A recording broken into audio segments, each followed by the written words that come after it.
Swayam Prabha. Digital India. Educated India.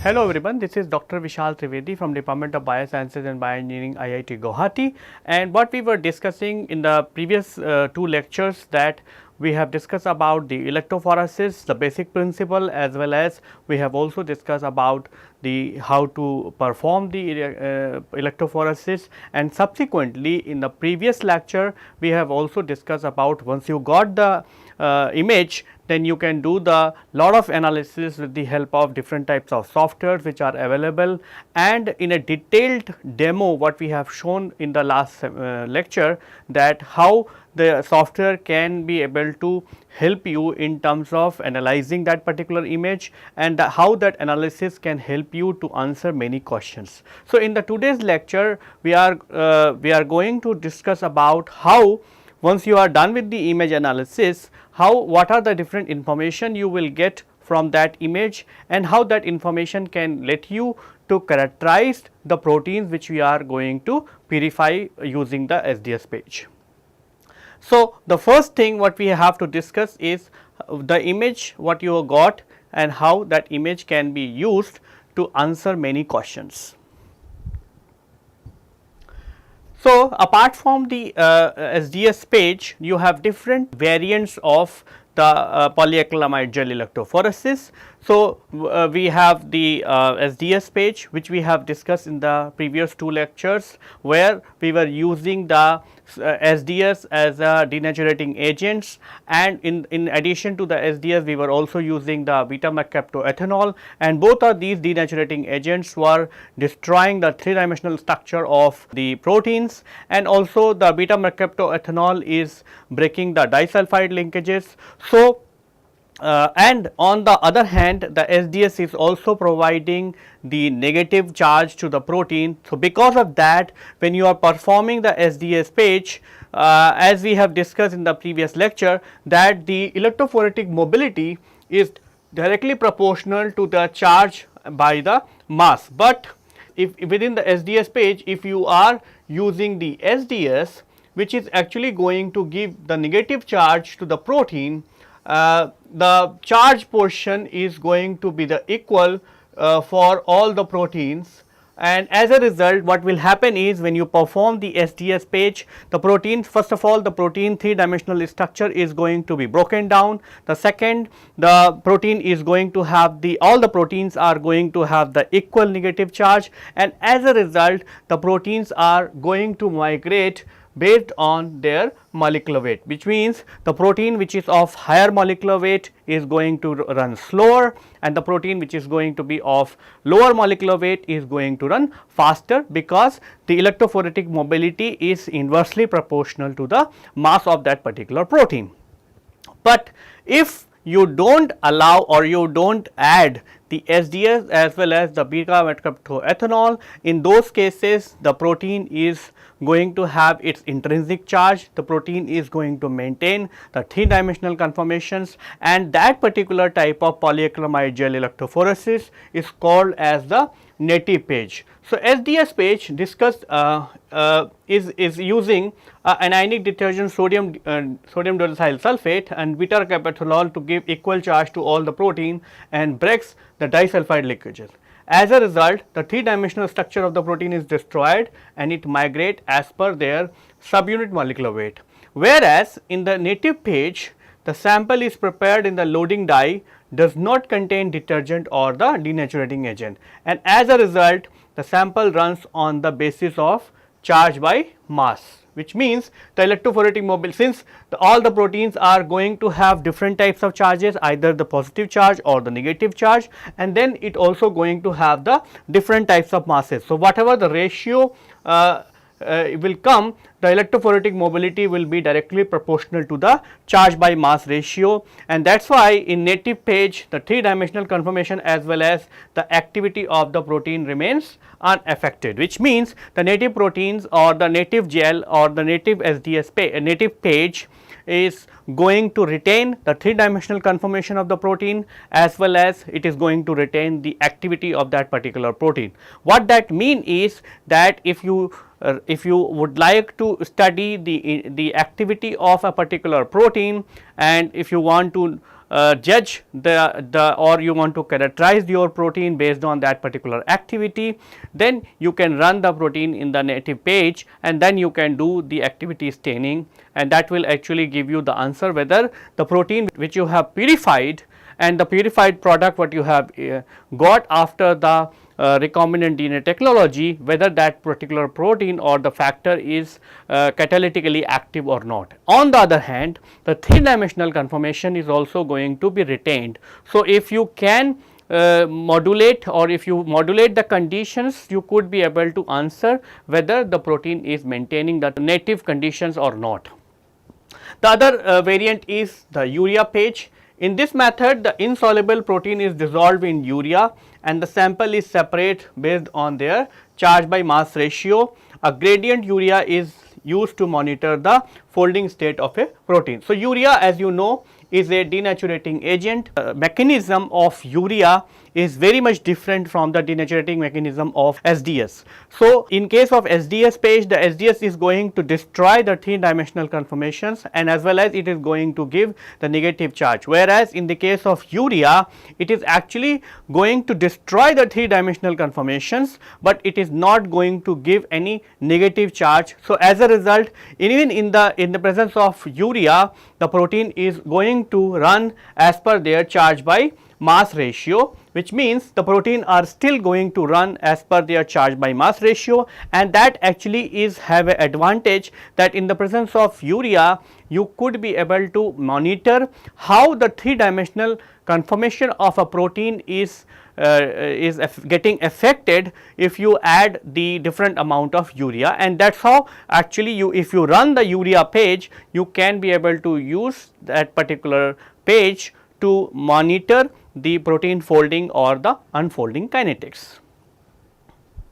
Now, let us move on to the application. So, in the previous 2 lectures we have discussed how to run the page and how to analyze the image. Now, we are going to discuss what is the application of the polyacrylamide gel electrophoresis. So, one and the foremost application of the SDS page is that it will allow you to calculate the subunit molecular weight of a protein. How to do that?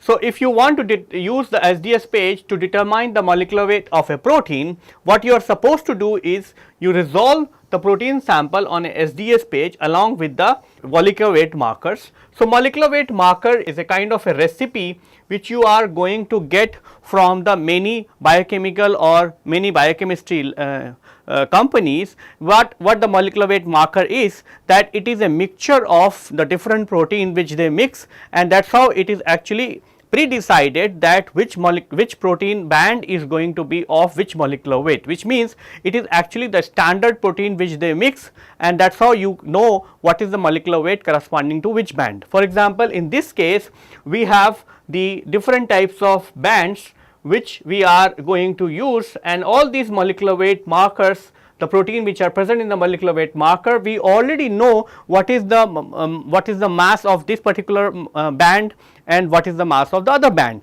So, because you know already, you can use that to drive a calibration curve.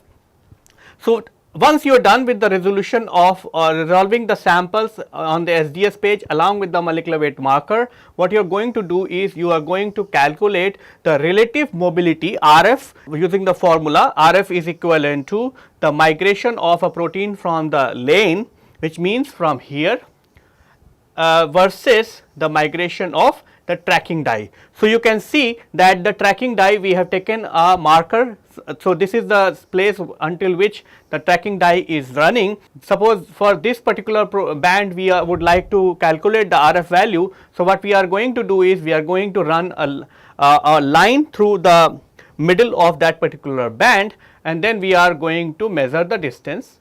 So, that is the top value, and then we are also going to calculate the distance of the die front, and if you divide these two values, you are going to get the RF value for this particular band. Similarly, you can do the RF value for the D1, you can do for D2, you can do for D3, you can do for D4, and then you can do for D5. Similarly, you have to do the RF value for the sample band as well. Remember, when you see a band, normally you see a band like this, okay, as you can see here. So, many times the students were always having a confusion through what should I take the point for this particular protein. So, in those kind of cases, you have the approach, either you take the center of this particular band and you measure the values, or the best approach is that you take the value from top and then you take the value from the bottom, and then you can use the average RF value or average distance of these two. So, you can measure a distance from the point number 1, you can measure a distance from the point number 2, and whatever the distance you are getting, you can just make the average of that, and that actually is going to give you the RF value with the minimum error possible.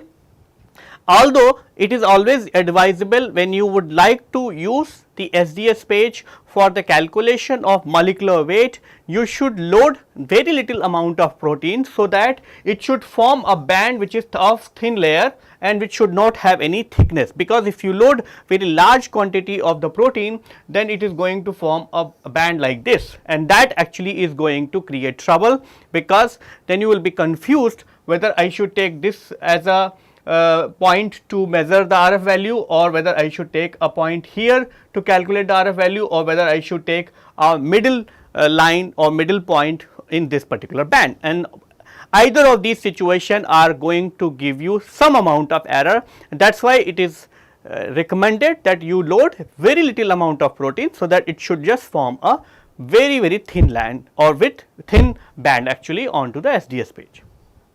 So, once you are calculated the RF value for the marker proteins, you have calculated the RF value for your sample, then what you do is you plot the log molecular weight versus relative mobility on the standards. So, what you are going to get? You are going to get the RF versus the log molecular weight, and you are going to get a negative calibration curves. Then you use the linear regression equations to estimate the mass of the unknown protein. So, you know the RF value of your own protein, and that is actually you can use to calculate the molecular weight of the protein which you would like to calculate the molecular weight.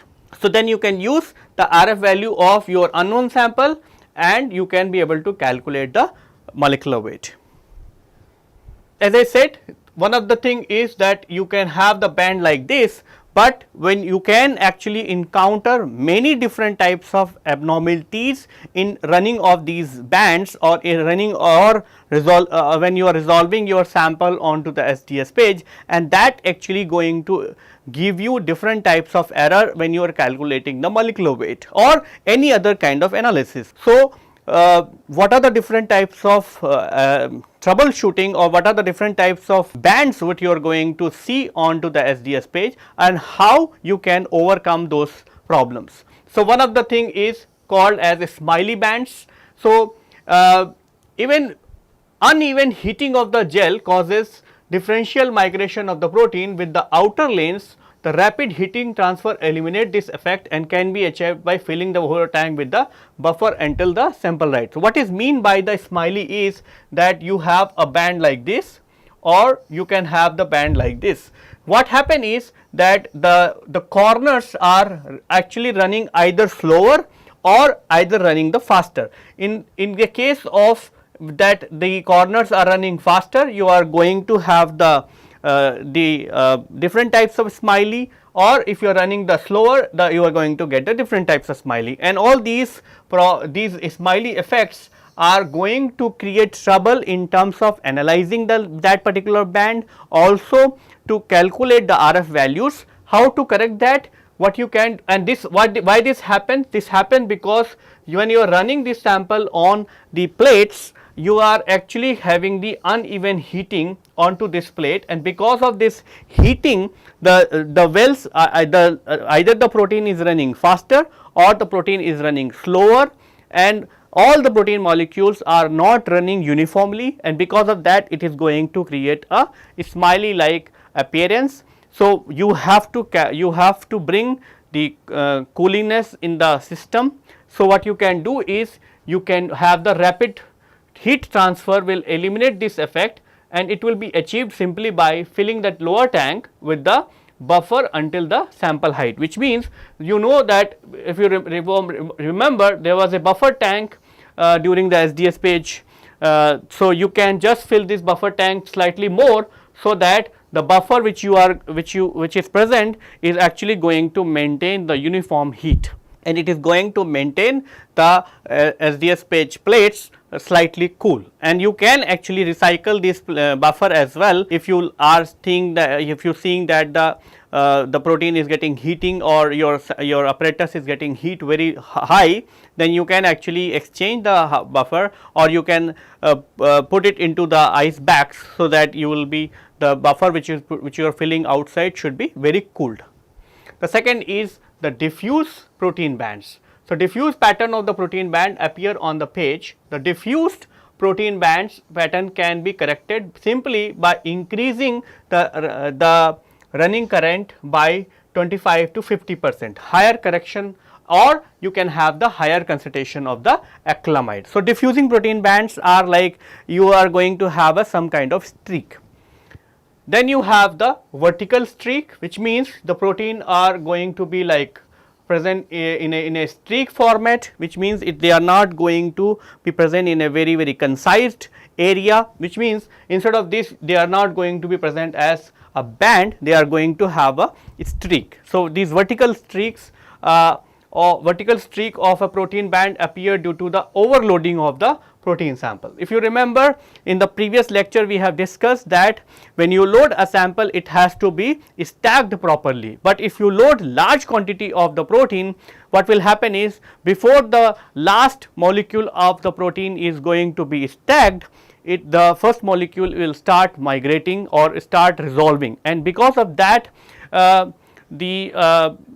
some molecules are going to run slightly ahead of the all other molecule, and because of that you are going to have a vertical streak. How it can be corrected? It can be corrected either by reducing the amount of the protein sample or running the gel at a lower current. So, if you run the lower amount of protein, all the protein molecules will get stacked, or if you run the protein at a very low current, it will allow the protein molecules to get stacked, because then the electrophoretic mobility is going to be very low when they are running into the stacking gel, and that is how they will get enough time to get stacked. Then protein runs faster than expected. In few cases, migration of a protein is not proportional to the molecular weight, it is either more or less on the gel than the expected place. Why it is happened? It is due to the unusual very high proportion of basic or acidic amino acids. So, if you remember, we said that if you adding the SDS to the protein, proteins are not going to have the equal charge, and because of that the protein are now going to run simply by their molecular weight, which means the electrophoretic mobility will be inversely proportional to the molecular weight. But what is observed that in some cases the protein runs either faster or the slower, and in those cases what people have found that the protein is either having the large quantity of acidic protein amino acids, and because of the acidic amino acid the protein is also having the negative charge from the SDS. The protein is also going to have negative charge because of the acidic amino acids, and this acidic amino acid actually give them the more electrophoretic mobility what it is supposed to be, whereas in some cases it is actually contains the basic amino acids, and in those cases the net negative charge is less compared to the all other protein, and because of that it runs slower compared to the molecular weight. Then you have the double bands. The appearance of a double band is due to the partial oxidation or degradation of your protein bands. So, sometime what you see is you see like two bands which are appearing very close to each other, and these are called as the double bands. Well, how to correct that? You can add the more amount of reducing reagent or preparing a fresh sample with reduce these double band artifacts. Then you have the distorted protein bands. Appearance of a distorted or uneven protein band is due to the stacking gel polymerization. It can be corrected by increasing the amount of ammonium persulfate and timid or aeration of the stacking gel. So, sometime what happen is the protein is forming the distorted protein band, and that is happening because when it is resolving through the stacking gel polymerization is not good, and because of that the protein bands are distorted. So, to correct that you have to add more amount of timid and APS, so that the polymerization should be uniform and polymerization should be correct for the stacking gel. Or what you can do is you can also remove the air from the stacking gel solution. So, when you do the degassing of the stacking gel, the polymerization also going to be better compared to the previous conditions. Then we have the lateral spreading. Lateral spreading is that if the protein bands appear laterally spreading, which means suppose this is your lane, the protein is spreading like this. Okay. So, it is spreading throughout outside the lane actually. So, it can be avoided by the reducing the time between the loading of the sample and running. So, what happens is, why it happens, when you load the samples it starts diffusing. So, when you load the sample it goes and sit into the lane, but if you take very large amount of time to connect it to the power pack and turning on the power, then the bands are started diffusing like this. So, suppose you loaded into the well and they are sitting here, then they start diffusing like this, and because they already diffused some amount, once you turn on the power, these diffused bands or diffused proteins are also started resolving, and then they actually does not come closer to each other, and then that is how they are getting the lateral spreading of this particular protein bands. How to correct that? You have to correct by simply by loading the protein and then turning on as quickly as possible. Now, let us move on to the next application. So, the next application is that suppose you have produced a protein, then you can also determine the oligomeric status of that particular protein. What is mean by the oligomeric status is that it is actually going to tell you that how many number of monomers or how many number of subunits are present in that particular protein. So, for example, if suppose a protein has two subunits A and B, or it can be AA. So, this is called as heterodimer, this is called as homodimer. So, this is the dimer, which means the two subunits are present. So, these two subunits could be two different subunits A and B, or it could be one subunit, but present in the two copies A like that. Similarly, you can have the trimers. So, you can have 3 units like 1, 2 and 3, or you can have the tetramers. One of the classical example for the tetramer is the hemoglobin, where you have the 2 alpha chains and 2 beta chains. So, if you are making the hemoglobin into the E. coli expression system, then and suppose you are making the hemoglobin as a substitute for the blood transport or blood transfusion, then it is important for you that you should correct and you should verify that the 2 alpha and 2 beta what you have produced into the E. coli, and that has given you a tetrameric hemoglobin, should be a tetrameric hemoglobin. It should not be dimer, it should not be monomer. So, you have produced alpha subunits, you have produced the beta subunits, then they get mixed together in the E. coli, and that is how you are going to have the tetramer. And you can use the SDS page to determine whether all the 4 subunits are present in your molecule as well or not. So, what you do is you purify this particular protein.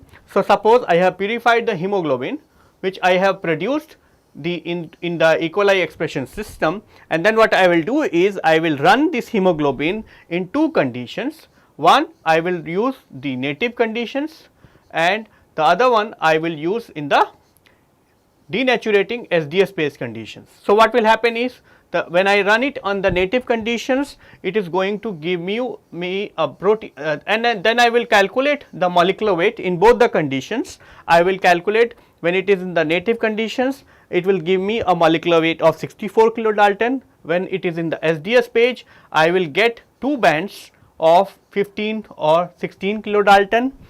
Because alpha and beta subunits are 15 kilodalton. So, I am going to get 2 bands, and I can calculate the molecular weight of these 2 bands which are corresponding to the alpha and beta subunits.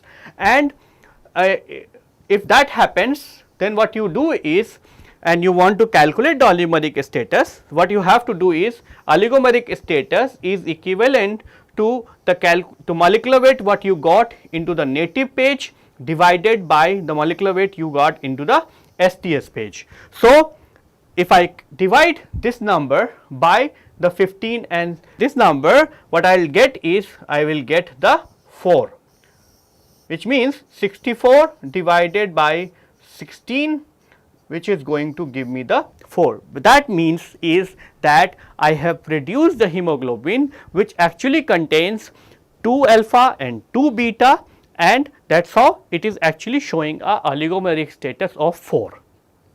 And since we have already verified on the SDS page that you are getting 2 bands, one is of 15 kilodalton, another one is 17 kilodalton, which is actually the average of 16. So, that is how you are actually confirming that the hemoglobin what you have produced in the E. coli expression system is of good quality, and it is actually maintaining the similar oligomeric status. You can go further ahead and do some more characterization experiments to prove that the hemoglobin what you have produced in E. coli is carrying the oxygen, and that we can discuss in the later lectures. So, a protein what you are going to do when you are doing the oligomeric status, the polyacrylamide gel electrophoresis can be used to determine the oligomeric status of the protein. A protein sample can be run under the denaturating as well as under the native conditions in 2 separate gels. The protein of the known molecular weight runs on both the gel, and the RF value is calculated for the standard protein as we discussed in the previous slide. A calibration curve from the native and the denaturing is used to determine the molecular weight in the native as well as denaturating conditions, and the oligomeric status of the protein is calculated from the formula, that is oligomeric status is the molecular weight in the native conditions divided by the molecular weight from the denaturating conditions. Now, just now as we discussed about the urea page. So, urea page is what you can use to monitor the folding or the unfolding kinetics of an unknown protein. So, it is important because when you produce a protein, you want to know that the stability of this proteinaceous factor is as good as it was reported in the literature. So, when you want to see the stability factor, you also have to do unfolding kinetics, and for doing unfolding kinetics you can do a urea gel. So, in the urea gel is a typical urea gel experiments, what you do is protein is exposed to the different concentration of urea, and then what will happen is the urea is going to interact with the amino acid residues, and that is how it is going to denature the protein, and that can be monitored by the spectroscopic or the gel filtration techniques. Unfolding of a protein causes an increase in the hydrodynamics volume of the protein, and it results in the slower mobility in polyacrylamide gels. In the urea page, a polyacrylamide gel is prepared with a horizontal gradient of urea, which means you are going to prepare a horizontal gradient, which means this lane is going to have the 0 urea, this is going to have 1, 2, 3, 4, 5, 6, 7 and 8 molar urea. Now, the question comes how you can be able to cast this particular type of gel.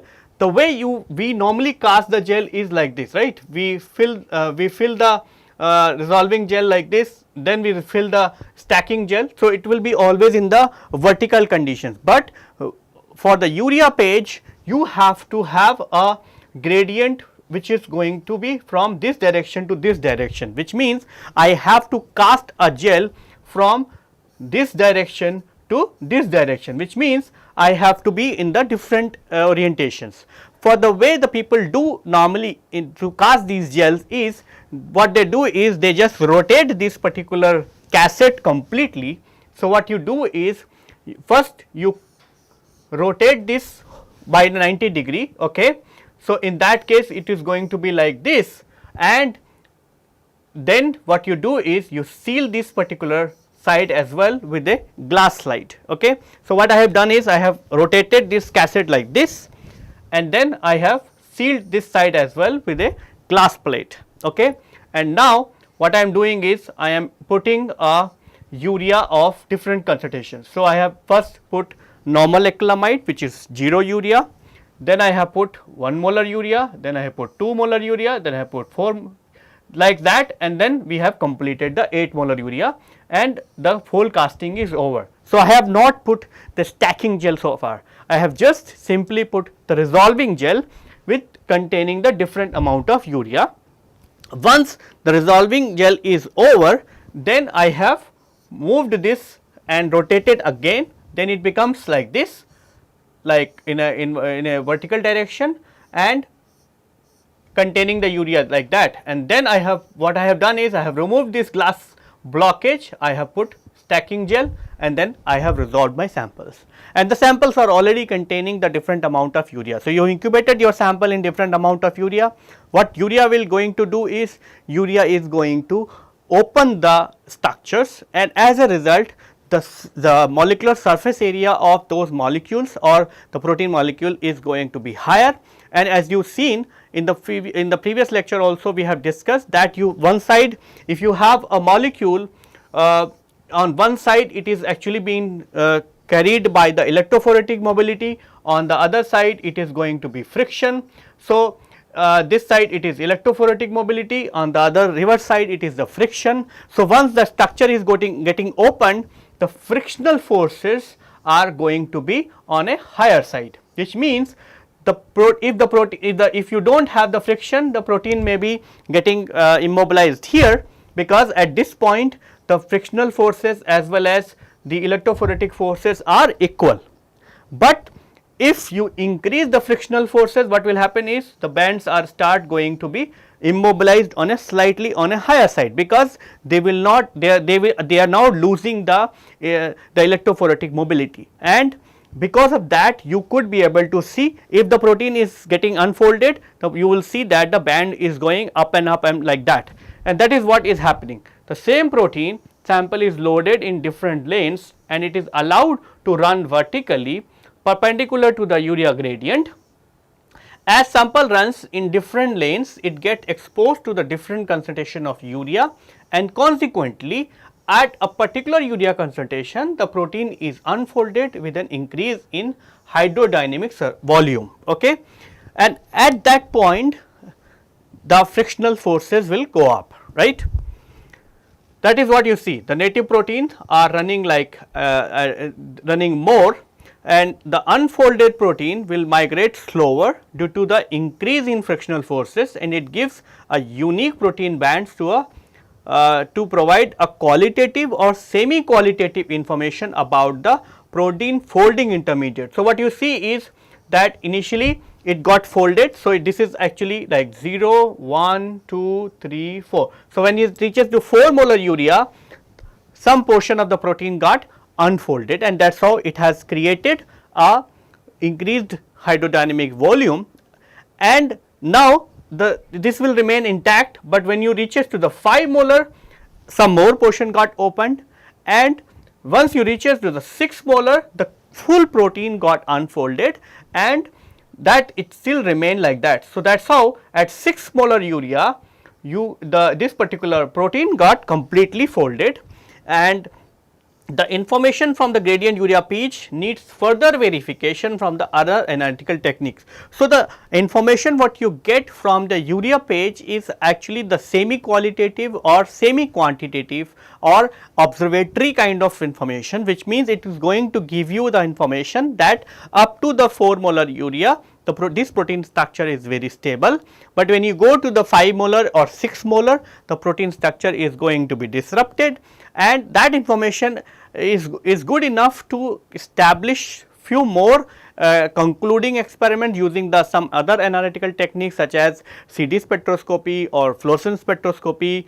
So, to answer more questions, what is opening, whether it is a domain which is opening or whether it is some more subunits which are getting detached from this particular protein. So, you can imagine that if it is a monomeric protein, you will see this particular type of pattern. If it is a dimeric protein, what you will see is that the monomer is getting like this, then you will see more bands appearing, like the 2 bands, 3 bands, like that. If you have a tetramer, you will see once all the protein got denatured, you will see the 4 bands, because all the 4 bands are going to be separated from each other and all the 4 bands are going to migrate at a different relative mobility.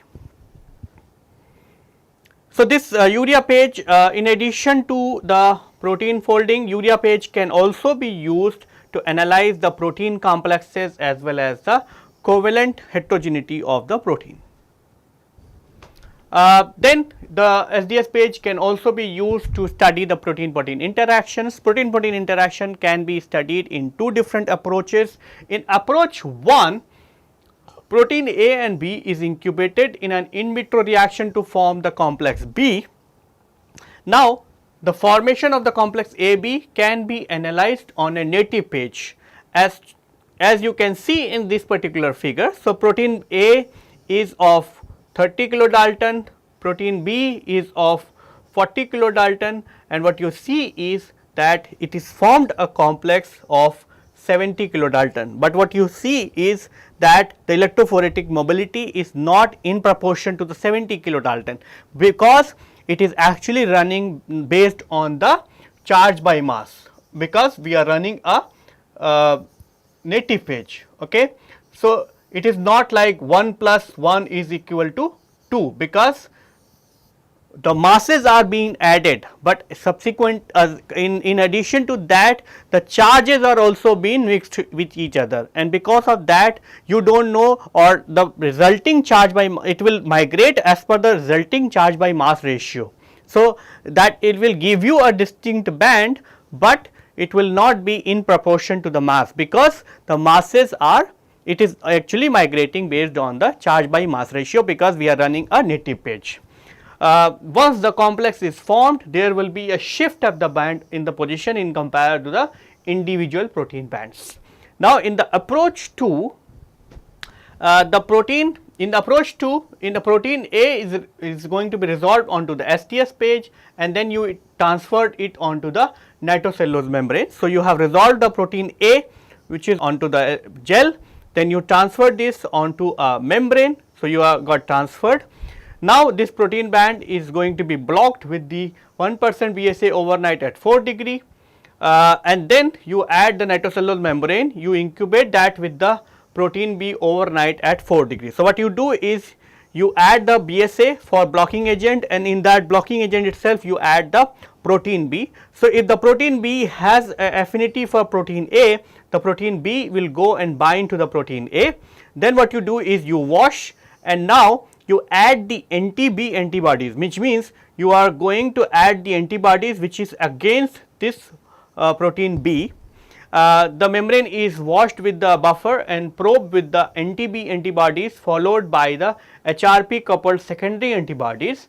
The blot is developed by the DAB. So, what will happen is, if the B is interacting with the A, it will be and then it will be detected by the anti-B antibodies, and as a result what you will see is you will going to see the band at the position where the A is present.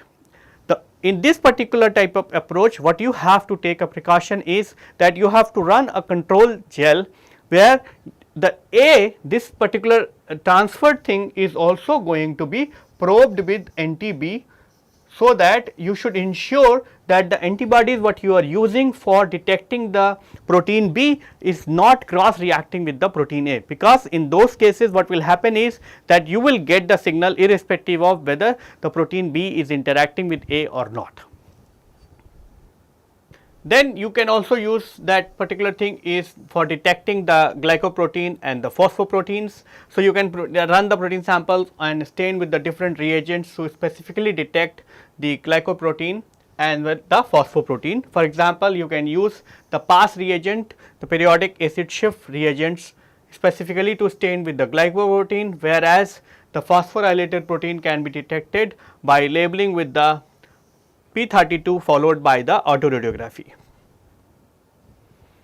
Now, we will discuss about the Western blotting. So, one of the Western blotting is a very robust and the popular techniques to detect the protein what you have produced is actually the good or bad. So, that can be done by two methods, two ways. In one way, what you have is you are producing a protein which is actually containing a tag. So, if you remember when we were discussing about the affinity chromatography, we have put a tag actually. So, remember that we have the anti-His tag to this protein. So, what we can do is we can use the antibodies for the tag. For example, we can use the anti-His antibodies. Similarly, it could be also possible that you do not have the tag, but the protein what you are producing should also have the antibodies. So, the prime requirement of this particular approach is that you should have the antibodies to detect the protein which you would like to characterize, because that will be the used as an analytical tool in this particular technique. So, Western blotting is a popular technique to detect the specific protein present in the crude lysate or the homogenate. It uses the separation of different protein in the gel electrophoresis like SDS page, and then the transfer of protein onto the solid support such as the nitrocellulose membrane. So, what you are going to do is first you run the gel on the gel, then you transferred it onto the nitrocellulose membrane, then you incubate with the primary antibodies, then you wash them to remove the secondary antibody to primary antibodies, and then you incubate it with the secondary antibodies, and then you develop with the different types of developing agents. A primary antibody direct against the protein of interest. So, it could be anti-His antibodies or the antibody which you have detected for the your protein of your interest, and then secondary antibody is used to detect the primary antibody and give you either color or the chemiluminescent signals. But the Western blotting is a very complicated as well as the multi-step techniques. So, all these steps has to be done in a very good accordance. So, what is the material you need for doing the Western blotting? You have to have E. coli which is overexpressing. In this case, we have taken an example of GFP. Then you need a protein standard, then you need a transfer buffer, then you need a transfer membrane. Transfer membrane could be the 0.4 micron meter nitrocellulose membrane or the PVDF membrane. Then you need a plastic tray, you need a spatula, you need a blotting sheets which are actually 3 mm thick cellulose blotting sheets. Then you need a semi-dry electroblotting units, and you need a reagents for performing the electrophoresis which we have discussed in the previous lectures. Then you need the primary antibody. In this case, we are using the GFP as a tag. So, in this case you need the anti-GFP antibodies. Then you need anti-rabbit IgG HRP which is actually against the primary antibodies, and then you need a developing reagents. So, in the step 1, you are going to prepare the sample, which means you are going to prepare the lysate, and preparation of lysate is also depends upon the sample what you are going to use. If it is a tissue, for example, if you are using a tissue instead of cell, then you have to do is you from the tissue you have to get the cells. So, how to do that? For a solid tissue such as the tumor or the whole liver, brain, it is first mechanically being broken down into the individual cells using a blender or homogenizer or by sonication. Once the individual cells are obtained, it will be processed as we discussed for the cells. If you have a individual cells, then you are incubated with the lysis buffer containing the detergent along with the proteases and the phosphatase inhibitor cocktail to protect the sample from the degradations.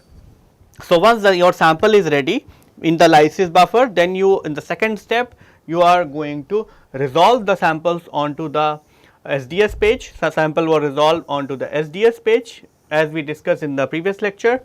Then what you do is in the step 3 you transfer the these protein onto a blotting membrane. The transfer is actually a very crucial as well as the important step. So, transfer is being done by following multiple steps. In the step 1 what you have to do is before you start the transfer you have to prepare the membrane. So, you have to cut the membrane of the same size as your gel. So, for example, if you have gel of 10 by 7 then you cut the membrane of the same size. Then suppose you are using the nitrocellulose membrane, then in that case you place the membrane in the transfer buffer and observe that the liquid is going to wet the membrane, which means the membrane is going to be wet by using the transfer buffer. The areas appear as a white spot needs special consideration. So, when you do that what you happen is sometime you will see white color spots. So, these white color spots are the places where the membrane has not taken up your transfer buffer. You have to incubate these membrane for longer period of time. So, that these white spots also going to be give you a wet feeling, which means the complete membrane should be of uniform color or uniform appearances, because all these white color spots are going to give you a non-specific binding of antibodies and they may give you some different types of artifacts. If you are using a PVDF membrane, the PVDF membranes are actually the hydrophobic membrane. So, which means they do not like the water. So, hydrophobic membranes are need to be converted into the hydrophilic hydrophilic membrane, so that it will actually catch up your protein and bind your protein. How to do that? You immerse the membrane into the 100% methanol for 15 to 30 minutes. Then you remove the methanol and submerge the membrane into a transfer buffer for additional half an hour. That actually is going to make the membrane wettable by the transfer buffer, and that actually will allow the transfer of the protein onto this membrane. Otherwise, if you use the PVDF membrane without this particular step, the PVDF membrane is not going to bind the protein, or even if it binds the protein, it may not be evenly distributed. Now, once this is done, then you have to assemble the transfer cassettes. You remove the stacking gel from the page and incubate the gel in the transfer buffer. So, your gel is having the stacking gel. You do not need a stacking gel because there is no protein or there is no band present in the stacking gel. So, that you have to cut and then you take only the resolving gels. Place a pair of blotting sheets already which are already wet with the transfer buffer onto the anode plate. So, usually this plate is black colored. So, your anode plate is black in color. You put the 2 sheets of blotting sheets, then you place the transfer buffer onto the top of blotting sheets and remove the trapped air bubble by a rolling test tube or the glass rods. Then you place the SDS page or the gel onto the membrane and gently remove the trapped air bubble by rolling the test tube or the glass rods. So, on the top of these blotting sheets first you put the membrane, then you remove the bubbles which are present in between, then you put your SDS page, then you put another sheet of blotting sheets and you remove the trapped air or trapped bubbles, place another blotting sheets on the top of the and remove the air bubble by rolling test tube or the glass rod. Finally, keep the cathode plates, usually it is red color. So, then you put the cathode plate and then you tied the transfer cassette by putting the 4 screws. So, every cassette has screws on all the corners and that you have to tie up, so that the whole cassette is going to be one unit, and that is how you can just submerge this into the transfer tank. So, this is what is you have. First you prepare your transfer buffers. So, you put the filter paper into the different trays so that they will be get wet, and then first you put the filter papers onto the this anode plates, then you put the nitrocellulose membrane, then you put the gel, and then you put the filter paper, and in between you have to use a rolling pens so that you can remove the air in between, because if the air is present, that area the protein is not going to be transferred onto the nitroso membrane. Especially the air should not be present between the membrane as well as the gel. Then you remove the stacking gel from the page and incubate the gel. Okay. And once you are done it, you put the cathode and then you tie up with the help of the screw, and then you connect this to the power pack and you run the things on 100 volts for so then you transfer the protein from the gel to the membrane, place the transfer cassette in the tank filled with the transfer buffer, connect the transfer apparatus to the power supply unit and supply the 100 volts for 1 hour. After the transfer you disassemble, so you remove the screws and carefully remove the transfer membrane and check the protein transfer by a die which is called as the Ponshu S. Use a pencil. So, once you got the things, you will going to see all these bands with the help of Ponshu. Then what you can do is you can use a pencil to mark the markers. So, you can put a marker, you can label the things like 1 and 2 with the help of graphite pencil, and that actually will allow you subsequently to know which one is the lane 1 and which one is the lane 2. Now, in the step 4, once your transfer is over, you wash the membrane with distilled water to remove any remaining Ponshu S.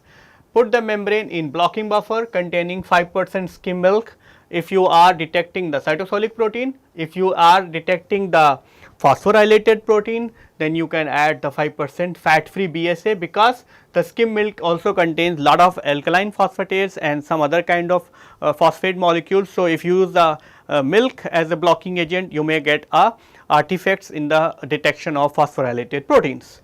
Then step 5, you are going to do the probing. So, probing can be done in the Western blotting. Probing can be done in 2 different ways, a 2-step probing or the single step probing. In the 2-step probing, membrane is first probed with the primary antibodies to recognize the protein of interest. These primary antibodies can be generated against the protein of your interest, or these primary antibodies could be against the tag which you are going to use. In this case, we are using the anti-GFP antibodies. So, you can use the anti-GFP antibodies which you can easily purchase from commercial vendors, and then followed by that you also have to put the secondary antibodies which will be directed against the primary antibodies. So, the secondary antibody is not going to detect the antigen, or it is not going to detect the protein or the tag. It is only going to detect the wherever the primary antibody has bound, and we have discussed in the past that why we use the two-step probing, because the 2-step probing actually amplifies the signal several folds. And the secondary antibodies are normally contains HRP or the alkaline phosphatase as an enzyme which you can use for running the reactions. Sometimes it also been coupled with the fluorescent dye. Then the washed membrane is incubated with the secondary antibody with an appropriate dilution for 1 hour at room temperature. Membrane is washed with the buffer containing non-ionic detergent and developed.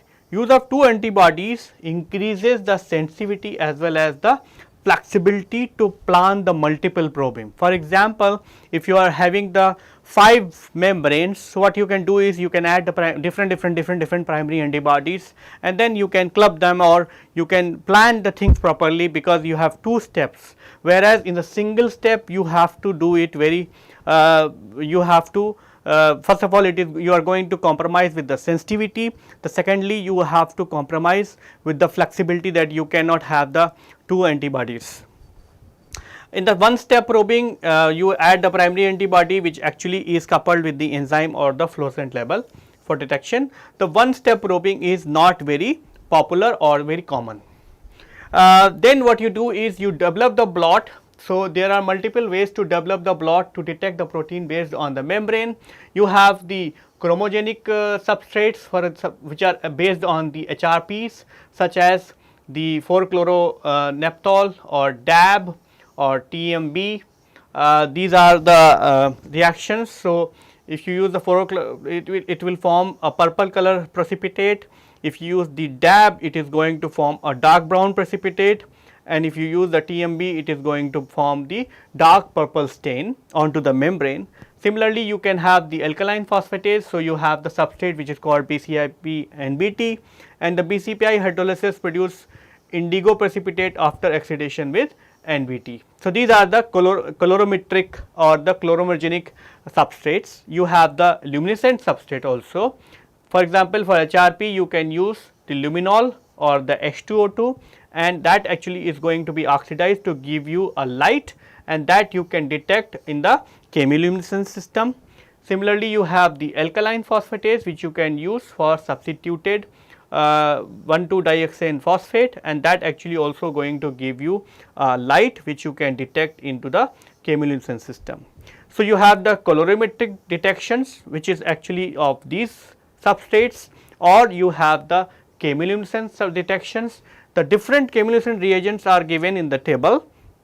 You transfer the membrane onto the chemiluminescent reagent, soak the membrane for 30 seconds to 5 minutes, drain off the reagent and wrap the membrane into the plastic wrap, place it in a film cassette and expose the membrane for few seconds to several hours.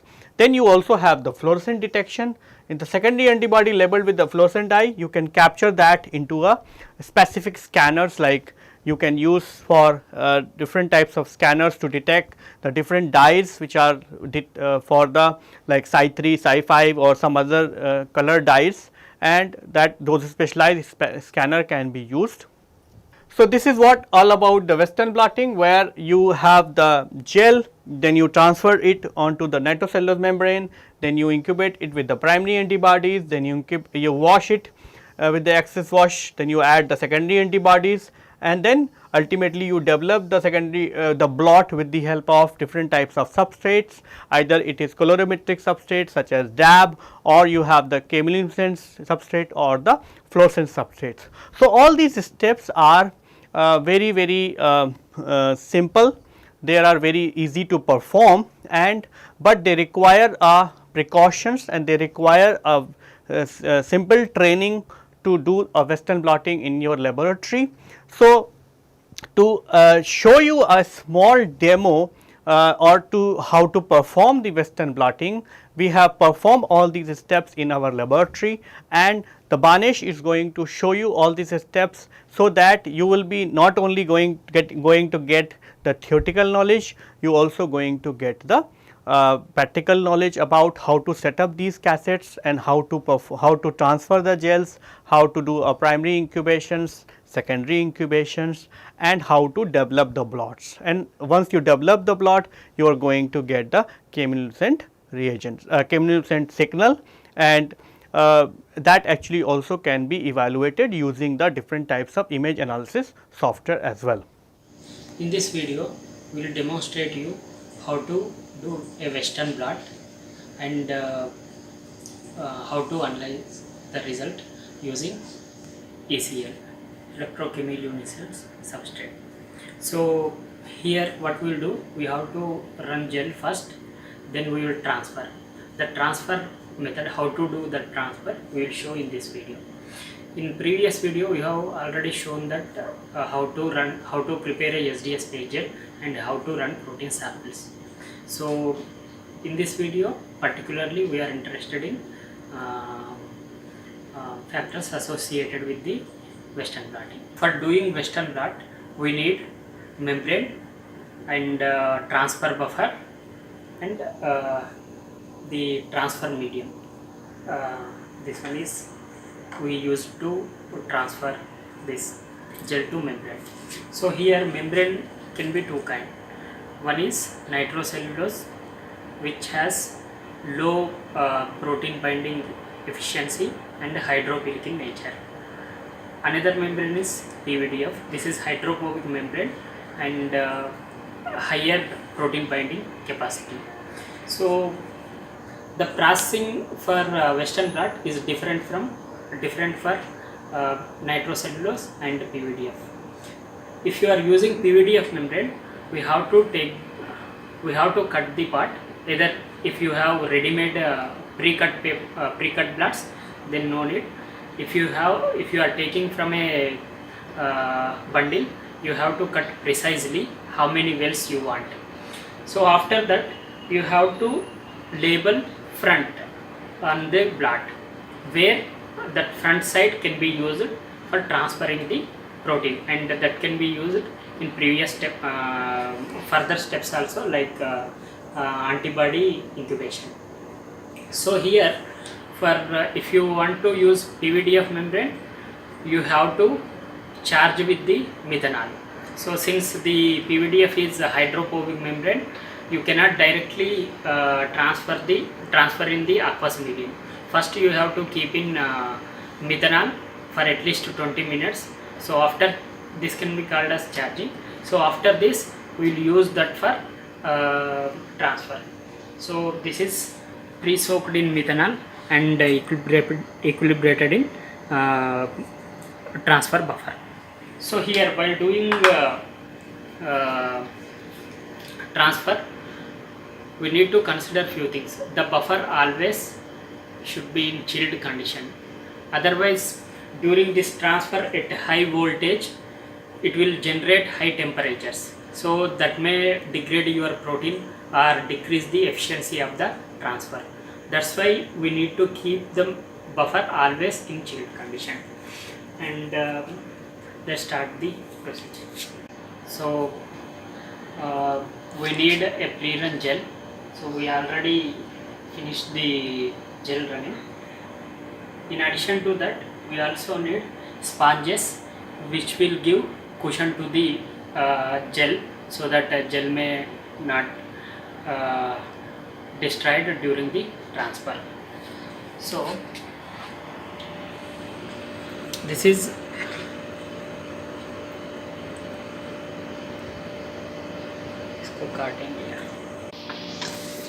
this is the cassette we'll use for the transfer. So this is negative side of cassette and this is the positive side.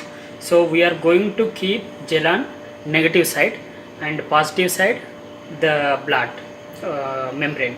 So when we apply voltage from this side to this side, the negative protein, it will be transferred, it will be moved to positive side and it will be captured in the membrane. So first, for doing that, these sponges we need to keep, and also this maybe give some non-specific binding to membrane. So what we will do, we will put blotting sheets on top of this. So after this you have to remove air bubbles if any present. So once you inserted the blotting sheet, then you have to keep your gel. So here we have to remember that gel, after finishing the SDS phase running, you have to keep in transfer buffer, so that it will give identical condition or equilibration kind of thing during transfer, so that protein transfer may be easy. So this is the gel, and keeping on the negative side. So after that we have to overlay with the membrane.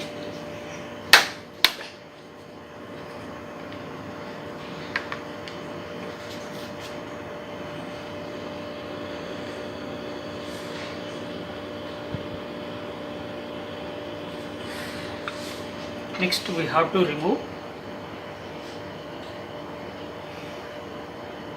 any air bubbles if present. We have to overlay with another blotting sheet and remove the air bubbles. Each and every time when you introduce something, you have to remove air bubbles. So this is the final sheet. So this is the positive side of the cassette. Just have to keep like this. These are the screws. We have to tighten it up. Then only the contact between the gel and the membrane will be sufficient to get transferred. First you don't tight initially, you just keep, and after that press the positive side of the cassette, then tight the screws. So all these things should be done in the transfer buffer only unless specified. So this is the chilled transfer buffer. Now we are going to do transfer. Pour sufficient buffer.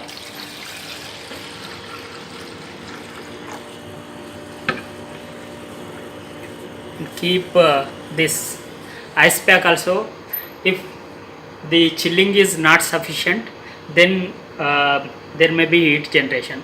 So in order to prevent that, we will use this ice pack. So this will keep the buffer cool till the transfer, end of the transfer.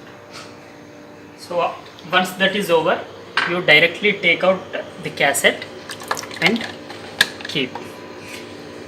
If there is a buffer insufficiency, you can add on top of that.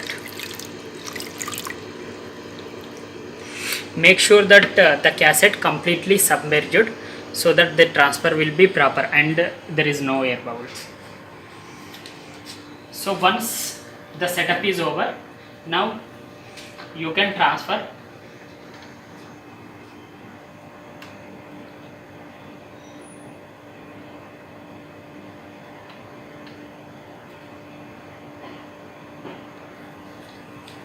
Now transfer is going on. So how much voltage we need to give, it depends on transfer to transfer, it varies.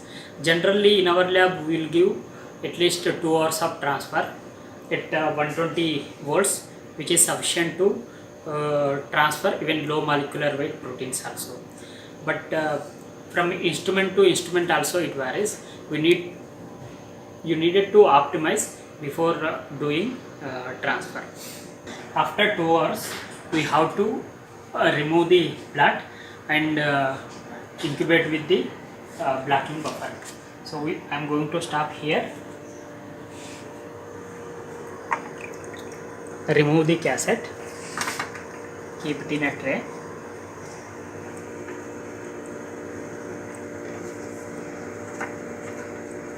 Remove the screws properly.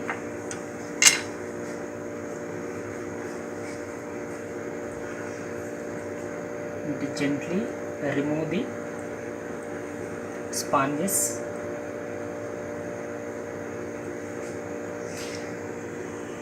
Take out the blood and keep it in blocking buffer.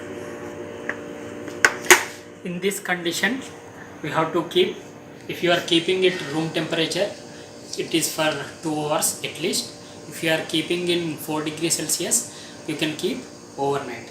The blocking buffer contains skim milk or BSA along with the Queen 20. The Western blot transfer, it all depends on the efficiency, how precisely you are doing the transfer. For example, you should not use your bare hands while handling the blot or gel. So whatever the proteins present on your fingers, it will transfer into gel or membrane, which will give high background during development of the blot. So always use gloves. Apart from that, while handling the instrument, make sure that there may be possibility of electricity, the shock may happen sometime. So we have to, that time also we need to use gloves. And after finishing the transfer, you have to clean all the apparatus properly and dry it for the next time use. After the blocking of the membrane, we have to remove the membrane and incubate with the primary antibody without washing. The main purpose of the blocking is that it will occupy non-specific sites other than the respective protein, so that when antibody comes it will bind to that specific protein and gives no noise. So after this we will incubate with the primary antibody for overnight at 4 degrees Celsius, then wash 3 times at least 15 minutes each with the TBST buffer or PBST buffer, and again incubate with the secondary antibody, suitable secondary antibody for 5 hours at 4 degrees Celsius or 2 hours at 3 hours at room temperature. After that we need to wash properly at least 3 times, then we will develop the blood with the electrochemiluminescent substrate. In earlier Western blot, how to do Western blot video, we showed how to transfer the proteins to membrane. So we incubated with the primary antibody following secondary antibody and washed thoroughly. Now here we show how to develop a blot. For developing a blot we need chemiluminescent substrate. In most of the commercially available kits, luminal is the one of the substrate we use for this purpose. So luminal in presence of hydrogen peroxide and peroxidase enzyme which present in the secondary antibody, horse radish peroxidase conjugated secondary antibody. This horse radish peroxidase converts luminal to excited state luminal by deprotonating and oxidizing it. So this product, this excited state product gradually leaves the energy by releasing luminescent photons. That light will be detected using this instrument. So these are the commercially available chemiluminescent substrate solutions. So it is available from a wide range of companies. We have to mix 1:1 ratio. So we have to take out the blot, drain the buffer whatever present properly,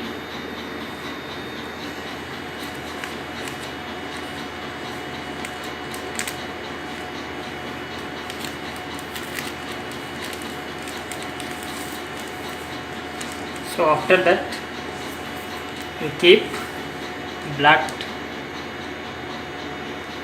in between a plastic paper foils. Then we will take chemiluminescent substrate,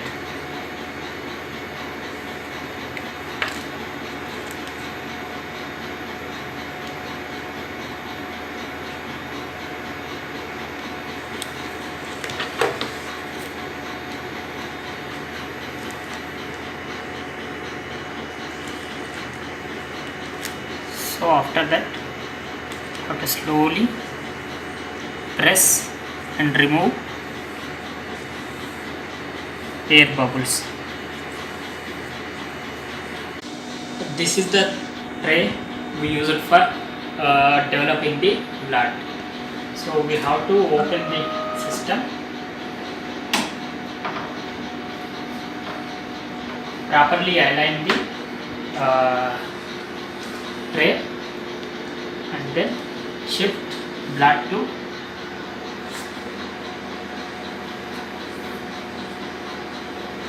the tail. Once it is over, you have to just close.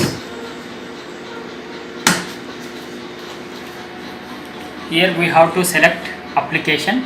We want blots, that is chemiluminescent, and what exposure want. You have two options, manual, auto. In auto two options are there, optimal auto exposure, rapid auto exposure. We will choose optimal auto exposure. So you can enlarge the blot also. Once it is over, you just say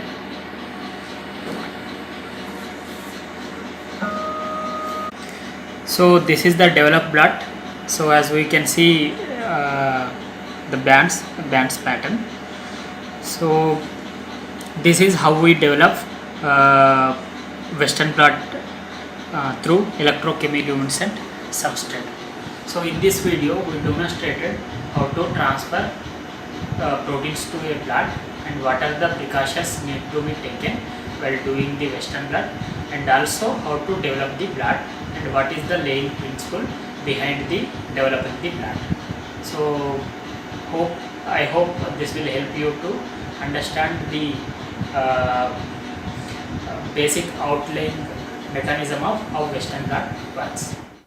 So, in this demo videos, the Banesh has discussed different aspects of Western blotting, how to set up the cassettes, how to perform the how to blot the gel from the how to transfer the protein from the gel to the nitrocellulose membranes, how to do the blocking and all other steps which are involved in Western blotting, which we have discussed in our lecture as well.